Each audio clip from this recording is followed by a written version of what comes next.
How did you start your Bookstagram/BookTube journey? Bookstagram I started because I wanted to grow a author platform and, put my books out there, and that was the only way that I knew how to do it at the time. So that's how I started Bookstagram. Then I saw that people were actually posting about books and still talking about theirs at the same time. So I'm like, oh, I want to be a part of this because, I'm obsessed with books and fandom. So that's how I started Bookstagram. And then after I kind of discovered BookTube at the same time, and then I was like, oh, I want to be a part of that too. And at first I thought that was very far out of my reach, and then I realized, hey, I could do this, I just need to try it. So I did, and then it just kind of took off from there. So what inspired you to write a book? Well, I can't say that anything particular inspired me.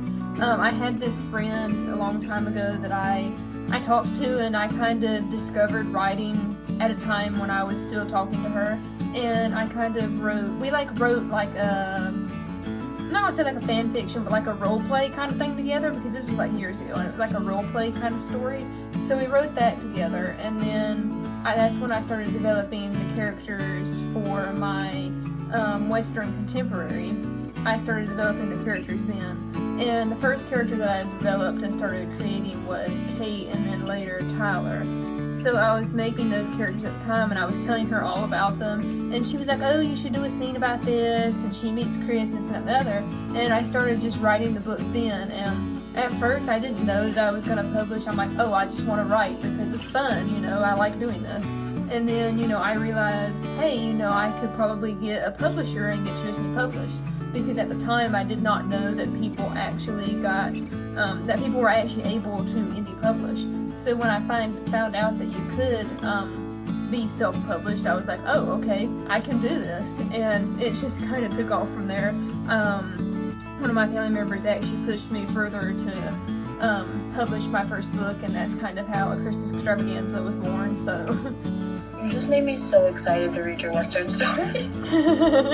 Yeah, the scene that she told me to, that she kind of suggested and helped me write is still in the book. I just rewrote it and I stripped it down a lot and rewrote it, but it's still the original thing that we had. I just wrote it differently and made it, more to my writing style today. But it's still in there. And, every time I read it, I always think of her, because that was the first thing I ever genuinely wrote.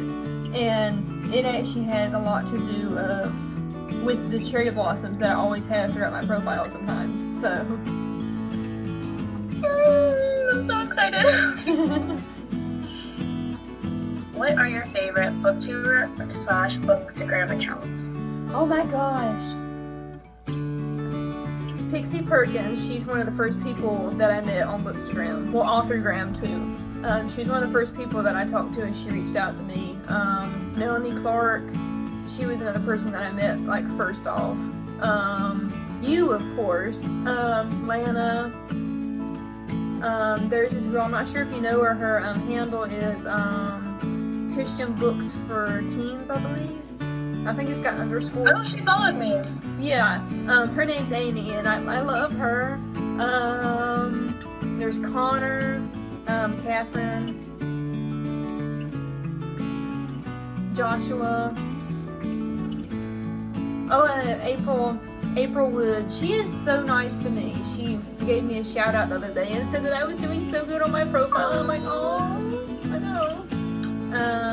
Oh, and then J.M. Butler, I love her. She puts all kinds of writing advice on her stories. So, if you're wanting to become a writer, definitely check out her stories. They're amazing. And April Wood actually just started doing stories about how to grow your account, not only to other writers and readers, but further past that to the people that would like your content. Not everybody that reads is actually on Bookstagram. There are people that, post just about their daily life, and they still read, so it kind of helps you find them and reach out to them, but not having to always use the certain hashtags that you've been using. So definitely check out her if you want to grow your profile as well. I'm trying to think of who else. Another person that I really like her profile and talking to her is I think her handle is Moonwolf Books or something. And then another person, Jaylee Writes, and I love her. You're gonna like want to hurt yourself later when you realize that you missed somebody. Yeah, especially when I probably missed like, you know, some of my best favorite people to talk to. Oh my god, yes. Like, how could I forget about you? I love you. I promise. know. It was just because Kat asked me on the spot, y'all. Yeah, I didn't let her see any of these questions before. Yeah, so blame her. You're gonna hate me for the next question. Oh no. I did this because of what you did to me in the first line challenge, who I had to choose for.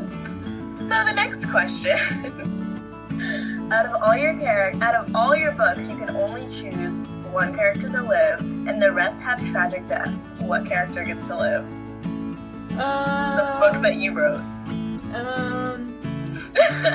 Is it bad that it comes down to only two of them? Okay, so it comes down to two, and one of them is from my contemporary Western, but I'm not going to say who, because a lot of people watching this don't really know the characters yet, because I haven't released much, because the book's not really yet ready to be released to the public yet. But, and then, of course, D-roll. I feel like there is one story I wrote a while back, and it has two twins in it, and one of the twins I feel like I would pick, but nobody knows that this book even exists, so I feel like that would be cheating. So I think I'm gonna have to save D-roll. He's my baby. What is with you and twins? I don't know, I just love siblings. Whenever I have the chance to write about new characters, I'm like, oh, you get a sibling, you get a sibling, and you get a sibling. How long have you been writing? I have been writing for over 7 years, I think. Wow, that's quite a long time. Yeah, it's like, honestly, I cannot imagine a world without writing. It's like been a part of my life for like literally almost a decade, so yeah. What is your writing schedule like? I know you don't have one, but I still want to ask.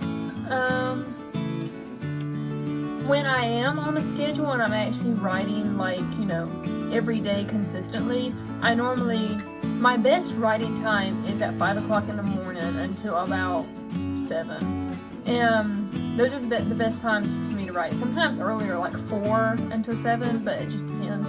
But that's like the best time. And then I'll write, you know, anytime after that, but it's not as in-depth. Because I feel like when you wake up first thing in the morning and start writing, you haven't had enough time to like process, you know, oh, I shouldn't say that, oh, I'm overthinking this, you know, it's like your mind hasn't had enough time to overthink things, so I feel like that's the best time to write.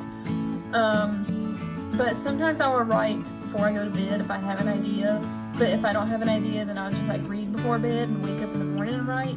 But that's basically my schedule. Like, I don't have a writing routine really. I just write whenever I have an idea or feel like it. I don't really try to force myself to write when I don't feel like it, because then I know that I'm not gonna love it. But when I am in the mood to write and I write something, I know I'm gonna love it. So I just don't force myself to write if I'm not into it at the time. I'm gonna use that. That was very inspirational. I'm glad. Except I'm not waking up at 5:30 in the morning. What are you currently working on? Right now I am working on 3 projects technically, but one of them is on hold right now, and that is A Christmas Miracle. But Jason is still gonna get a story, guys. Don't panic. I know that some of y'all are probably panicking right now. But the other 2 projects that I'm working on is my paranormal book, which is The Dark 3, and then my Western Contemporary. And right now, The Dark 3 and my Western Contemporary are both with the betas right now. I'm still writing a lot of it, but the first couple of chapters are with the betas right now. Okay, so this next one is a personal favorite. Oh no. What is your cat's adoption story? Okay.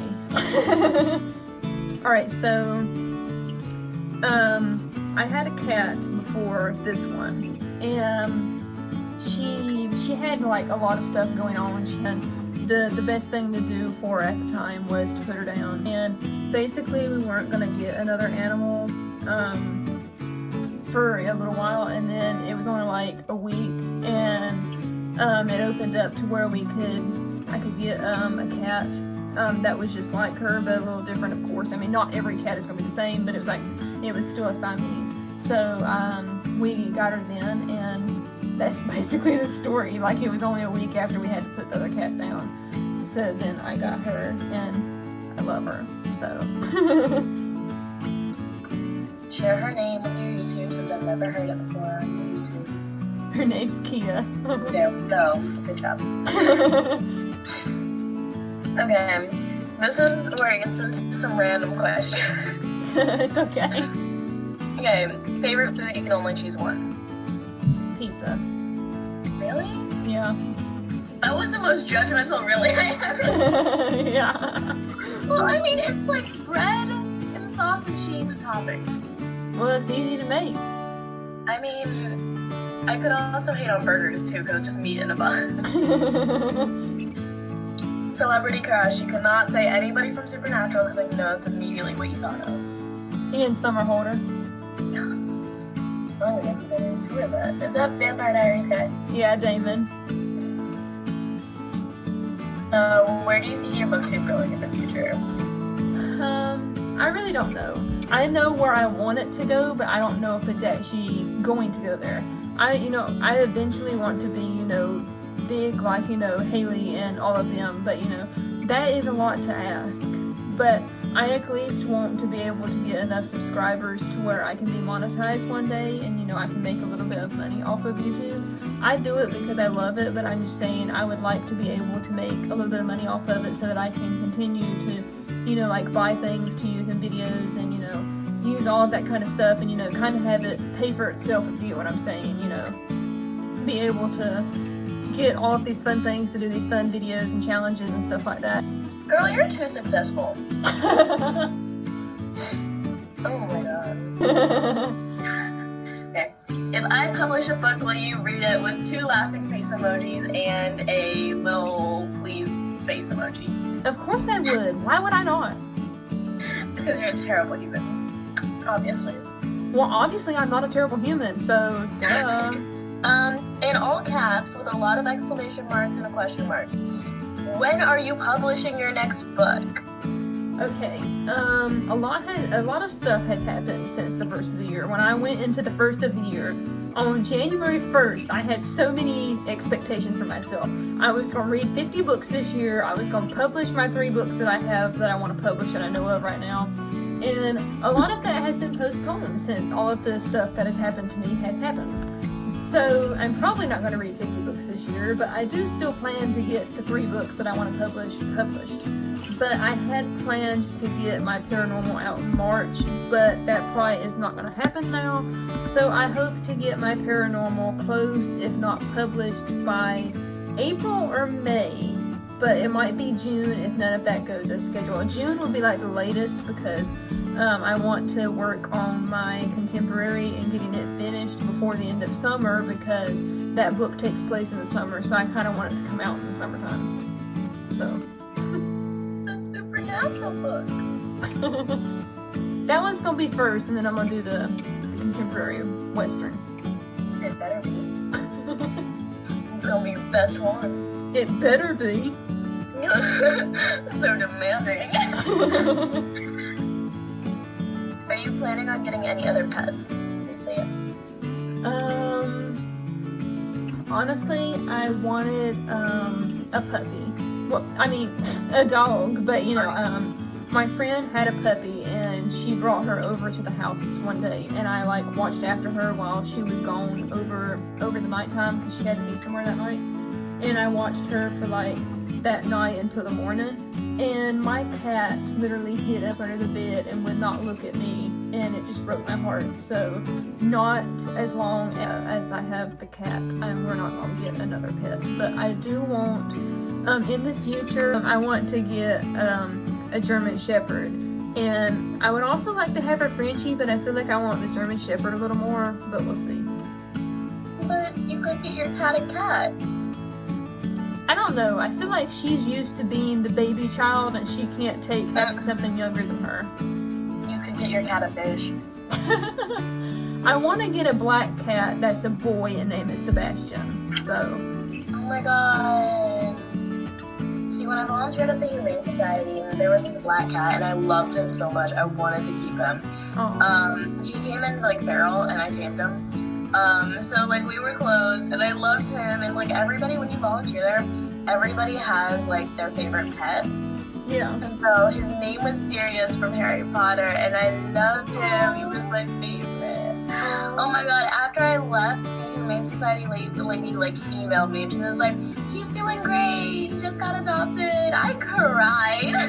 Like full of messy cry. He was my baby.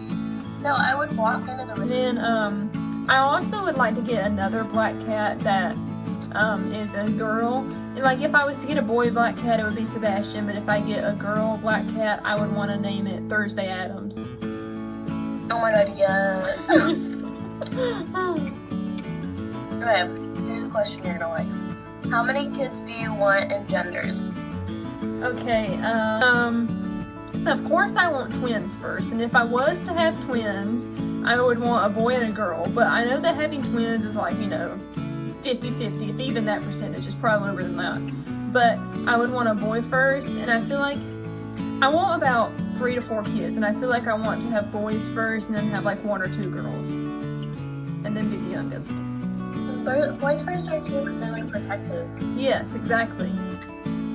Do you have any favorite places you love to write or read in?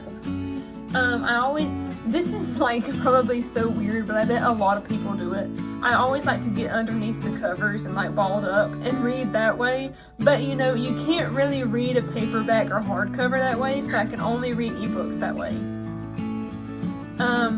For writing, I can't under the covers. I can't breathe. I like how warm and toasty you get. But as for writing, sometimes I'll write in the bed, but I feel like I kind of need to be, I don't know, I feel like I do my best writing, as I said, at 5 o'clock in the morning, which is when I'm still like sitting in bed with my computer. So I feel like I do my best writing then, but other places that I write is like still on top of the bed after I make it, or at like the dining room table. Those are like my places I write. Sometimes, I'll just write the floor anywhere, but those places really don't count as my favorites. No, so you want to know how I get toasty? What, how? I shove my cold feet under my dog. Oh, I can bet that. Dogs are always so warm. And she growls at me and moves away, but then I yell at her and she goes down. Want to collab with Bookish Reads more? In parentheses, you probably should mention I made these questions. Yes, I want to. We just need more video ideas. Guys, comment down below video ideas for us. I was just about to say that. I'm taking the words from my mouth. Were there any specific things in your books that you can relate to or you knew you wanted in the books before you wrote it? Yes. For The Dark 3, I have the whole book planned out, so it's like I know what scenes are going to take place. And that hotel scene that I told you about earlier, what was it, like yesterday or the day before that? That scene I knew that I wanted in there like a long time. And that was one scene I know I wanted to be in there. And then there's another scene later on that I haven't told anybody about. That's going to be in there. Because that just told y'all a lot. Besides those, I really couldn't think of any other scenes that I wanted in this book that I knew about before I started writing it. For my contemporary romance, almost every scene in that book I had written out before I even knew the main plot of the book. When I got the main plot of the book, I just changed the scenes accordingly. As to scenes I relate to, my YA contemporary Western kind of has a lot of elements that I relate to because of things that happened. Like when I took a step back and looked at the complete book and all of what I have so far, I'm like, oh, I can see how I took this that happened to me in my life and put it into this situation, but changed it for where it would relate with my protagonist, but it still had a bit of what happened to me in it as well. But for my paranormal book, The Dark 3, that was kind of different altogether because like this book, a lot of stuff happens in it that I like never dealt with or never experienced because this is a paranormal book and a lot of twisted stuff happens in it. But for the paranormal book, there's not really much I can relate to for that, just for those reasons. But I started writing my paranormal book when I was going through a hard time with anxiety, and I'm not going to say depression, but I was going through a sad time in life, and that's when I started writing the book, and that's when, basically at that point, that was when D-Roll was born. And from there, I just kept writing it, and whenever I felt, like angry or upset, I would write little scenes and little dialogue pieces of like him or one of the other characters. And then I'm like, I want to do something with this, because I knew that I was going to write a paranormal after I decided to stop writing the paranormal book that I was writing before this one. I stopped writing that in like March of last year, so it's been like a year since I quit writing that one. And then I started the Dark 3 in about April. So it's been almost a year that I've been working on this book, and right after I decided that I was going to do something with it, I took all of those dialogue pieces and every scene that I had written in those times and put it all together, and that is basically how the Dark 3 was born. So I can't say that I relate to the things that happen in the book, but I relate to all of the reasons why I started writing this book, and that is to help people that have mental illnesses and things along the lines of that. But the why I'm writing this book is because I want people to see that pain changes people. It really does. And I want people to be able to learn from that and, be able to read this book and go, hey, it's okay that I'm hurting right now and that I'm not okay right now. So I want people to take that away when they read the book. So. Oh my god, that was cute. How long have you been reading?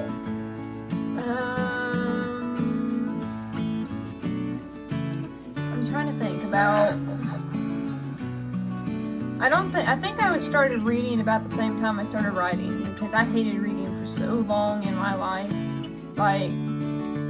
No, I'm gonna take that back. I started reading a little bit before, because I remember I was reading Nancy Drew when I was younger, and then I got into reading more when I started Warrior Cats at some point. I can't remember when Warrior Cats came out, but I was reading Warrior Cats when it came out. And then after that, I started getting into YA, and then after that, that's just kind of when I started developing and finding what I liked to read, and that's kind of how that happened. But I think I've been reading, maybe about 10 years now, I'm really not sure, but for a long time. But before that, I was reading like Nancy Drew and stuff like that every once in a while, but I wasn't heavily reading until about then. Do you get into reading slumps? If so, how often and how long? Yes, I get into reading slumps. I'm actually in one right now because I was reading. I hate to bash this book, but it just happens because this book was so bad. But here's the thing. I don't want to bash an author because every person goes through things differently. They go through bad junk, and life sucks, and that's just that. I get it. So I get that people write things that I'm not going to relate to or not going to like or am not going to even approve of. That's fine. I don't care what people do.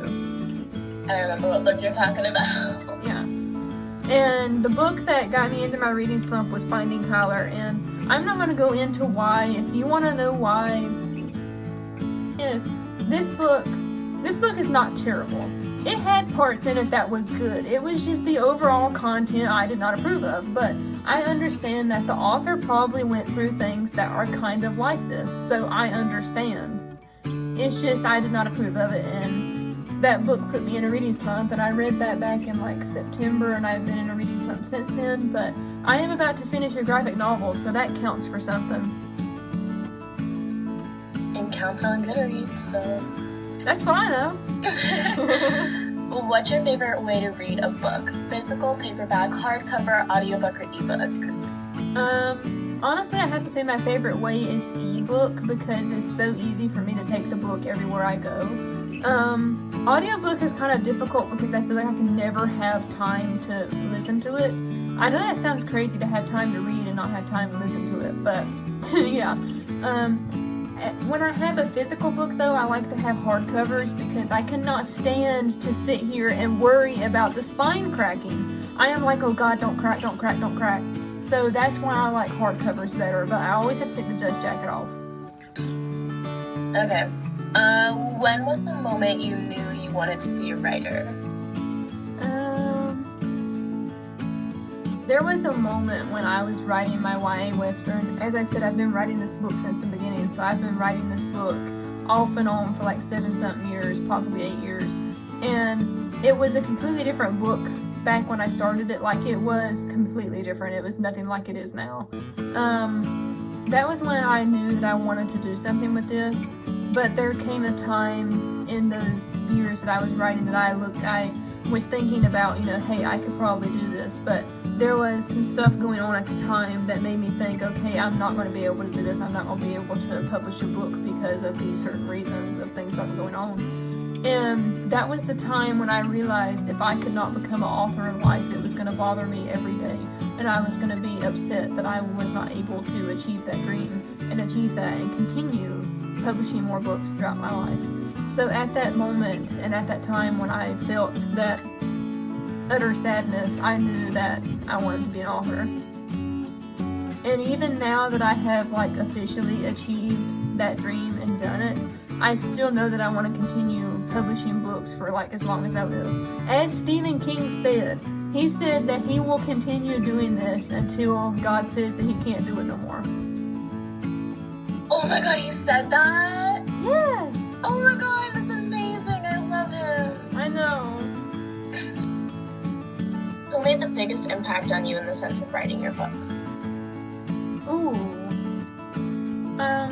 I would still have to say my friend that I had back in the day, because she kind of inspired this book and wrote certain scenes with me. But I'm trying to think of somebody else. I know Amy Clipston, who wrote Roadside Assistant. She had a big impact when I read her book. I don't really know why. It's just the way that her writing was done and how she reflected God in the book, but also still kept me intrigued. She didn't overdo the faith content. I knew that I wanted to have a lot of faith content in my books. And that was one person that impacted me. And then, also throughout the years, I've seen a lot of Stephen King quotes and a lot of things that Stephen King has said about writing, so I feel like he has also impacted me. I feel like it was a lot of people over time, though, impacting me. As soon as I started Instagram about a year ago, a lot of people impacted me then, including a bunch of the people that I met, and just seeing how other people were doing the whole author thing and just all of that. A lot of people have helped me to get to this point. I literally had this friend, she has books published and I love her books, and I would go to her all the time and ask her random questions, and she was just amazing. And I just love all the people that I've met doing this and all the people that have helped me and inspired me and all of that. I just love y'all. What is something you want to convey to your fans/viewers to your videos? You kind of already answered this, but you can repeat it. In my YouTube videos? Did I say that? Yes, I did in your YouTube videos. Honestly, I just want people to be able to... I want people to be able to watch my videos and be able to look, at all of the things that I have struggled with, even though I kind of don't talk about all the things that I have struggled with throughout my journey of becoming an author and all of that. But I want people to be able to watch me and be inspired to keep going, to keep fighting for what they want to do in life, if that is to write a book or, to do whatever it is that you want to do. Just to be able to keep going and know that this is possible. You can do this if you put your mind to it and just do it. That is one thing I want people to be able to take away when they watch my videos. Oh, okay, that was the last question. Oh. Oh, I can write more. Oh, yes. I was having fun. I'll write more. I'll do it next time. Okay. Have them ask questions in the comments. You can answer their questions.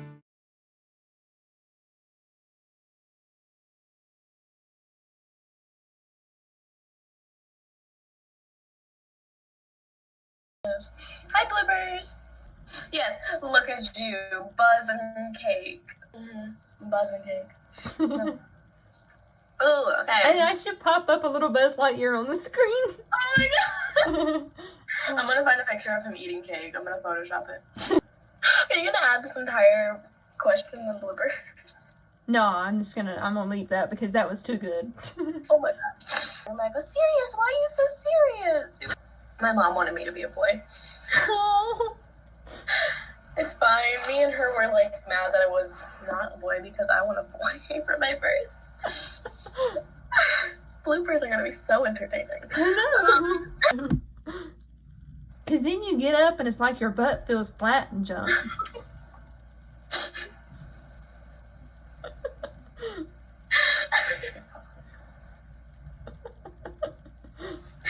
did not expect you to just say. I'm so mean. No, you're a lot low maintenance than me. Stealing my words, babe. I'm psychic. Pleasant cake. Ooh. She's like, ooh. Ooh. The ooh you did. She's like, ooh. What is wrong with that? Did you see me fall? Oh yeah. Did you see me fall? I really didn't see you fall. I just see Oh you. my god, I fell. Right now I can't see you.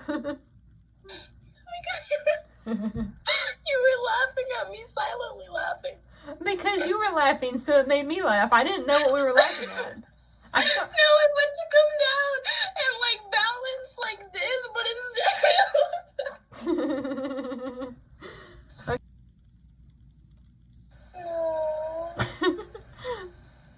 it's so cute. Oh my god, I'm like my eyes look, they feel like I've been crying because I was laughing. I know they can't see me. I'm doing this for your entertainment. Weekends are when it gets exciting. Because then you hold me. We should make like friendship bracelets. One that says Buzz and one that says Kate. Oh my god, we should. That would be great. I know. When I feel like I am D-roll. Like I can relate to his depressedness. Because it's raining and dark. Yes. Just like his soul. His soul is not dark, okay? His soul is a beautiful thing. His soul would be like black, but it wouldn't be just black, it would be like black glitter. I don't know if you can see. So you know if you lightly stick out your tongue, it kind of looks like you have a third lip. Yours are better, okay? Right now I'm reading the Supernatural Nevermore book, and I'm like being so careful so the spine doesn't crack. Oh my god, that was me with P.S. I still love you and let us know. I can't see you. What?